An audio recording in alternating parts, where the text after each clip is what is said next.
Hi guys, welcome back to our channel for more Bigg Boss updates. ಈ ವಿಡಿಯೋದ್ರ ಬಗ್ಗೆ ಅಂದ್ರೆ ಬಿಗ್ ಬಾಸ್ ಮನೆಯಲ್ಲಿ ಸೆಕೆಂಡ್ ಎಲಿಮಿನೇಷನ್ ಆಗಿದೆ. ಯಾರು ಸೆಕೆಂಡ್ ಎಲಿಮಿನೇಟ್ ಆಗಿದೆ ಅಂತ ಈ ವಿಡಿಯೋದಲ್ಲಿ ತಿಳಿಸ್ಕೊಡ್ತೀನಿ. ಯಾರನ್ನ ಫಸ್ಟ್ ಟೈಮ್ ನೋಡ್ತಾ ಇದ್ರೆ ಲೈಕ್ ಮಾಡಿ, ಶೇರ್ ಮಾಡಿ, ಸಬ್ಸ್ಕ್ರೈಬ್ ಮಾಡ್ಕೊಳ್ರಿ. ನಿಮ್ಗೆಲ್ರಿಗೂ ಗೊತ್ತಿದ್ದಂಗೆ ಸಿಕ್ಸ್ತ್ ಸ್ಪಾಟ್ನಲ್ಲಿ ಯಾರ್ಯಾರಿದ್ರು? ಫಿಫ್ತ್ ಆ್ಯಂಡ್ ಸಿಕ್ಸ್ತ್ ಸ್ಪಾಟ್ನಲ್ಲಿ ರಘು ಮತ್ತು ಧನುಷ್ ಅವರಿದ್ರು. ಸಿಕ್ಸ್ತ್ ಸ್ಪಾಟ್ನಲ್ಲಿ ಎಲಿಮಿನೇಟ್ ಆಗಿದ್ದು ಅದು ಧನುಷ್ ಅವರು. ಯಾಕಂದ್ರೆ ನಿಮ್ಗೆಲ್ರಿಗೂ ಗೊತ್ತಿದ್ದಂಗೆ 2-3 ವಾರದಿಂದ ವೋಟಿಂಗ್ನಲ್ಲಿ ನಿಂತಿದ್ದೆಲ್ಲ ಧನುಷ್ ಅವರು. ಡೈರೆಕ್ಟ್ ಆಗಿ ಕ್ಯಾಪ್ಟನ್ಸಿಗೆ ಹೋದ್ರು, ಕ್ಯಾಪ್ಟನ್ ಆದ್ರು.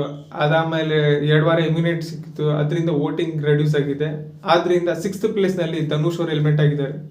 5ನೇ ಸ್ಥಾನದಲ್ಲಿ ಯಾರಿದ್ದಾರೆ ಅಂದ್ರೆ ಟಫ್ ಕಾಂಪಿಟೇಷನ್ ಇತ್ತು. ಯಾರ ಮಧ್ಯೆ ಅಂದ್ರೆ ಅಶ್ವಿನಿ ಮತ್ತೆ ರಘುವರ್ ಮಧ್ಯ. ಈ ಫೈಟ್ನಲ್ಲಿ ಅಶ್ವಿನಿ ಅವರು ಗೆದ್ದು 4th ಸ್ಪಾಟ್ನಲ್ಲಿದ್ದಾರೆ. ರಘು ಅವರು ಸೋತೋಗಿ 4th ರನ್ನರ್ ಅಪ್ ಆಗಿದ್ದಾರೆ. ಅಂದರೆ 5th ರನ್ನರ್ ಅಪ್ ಆಗಿ ಧನುಷ್ ಅವರಾಗಿದ್ದಾರೆ, 4th ರನ್ನರ್ ಅಪ್ ಆಗಿ ರಘು ಅವರಾಗಿದ್ದಾರೆ. ಇನ್ನು ಗೊತ್ತಿಲ್ಲ ಅಶ್ವಿನಿ ಅವ್ರನ್ನ ಎಲ್ಲಿ ನಿಲ್ಲಿಸ್ತಾರೆ. ವೋಟಿಂಗ್ ಪ್ರಕಾರ ಅಶ್ವಿನಿ ಅವ್ರು 4th ಪ್ಲೇಸ್ನಲ್ಲಿ ಇರ್ತಾರೆ. ಆದರೆ ಕಾಂಟ್ರಿಬ್ಯೂಷನ್ ಅದನ್ನೆಲ್ಲ ನೋಡಿದ್ರೆ ಟಾಪ್ 3 ಇಳಿಸ್ತಾರ ಬಿಗ್ ಬಾಸ್ ಅವರು ಅಶ್ವಿನಿ ಅವ್ರನ್ನ. ಇಲ್ಲಾಂದ್ರೆ ವೋಟಿಂಗ್ ಪ್ರಕಾರನೇ 4th ಪ್ಲೇಸಿಂದ ಎಲಿಮಿನೇಟ್ ಮಾಡ್ತಾರಂತ ಇನ್ನು ಸ್ವಲ್ಪ ಗೊತ್ತಾಗುತ್ತೆ. ಯಾರನ್ನ ಫಸ್ಟ್ ಟೈಮ್ ನೋಡ್ತಾರೆ ಲೈಕ್ ಮಾಡಿ, ಶೇರ್ ಮಾಡಿ, ಸಬ್ಸ್ಕ್ರೈಬ್ ಮಾಡ್ಕೊಳ್ರಿ.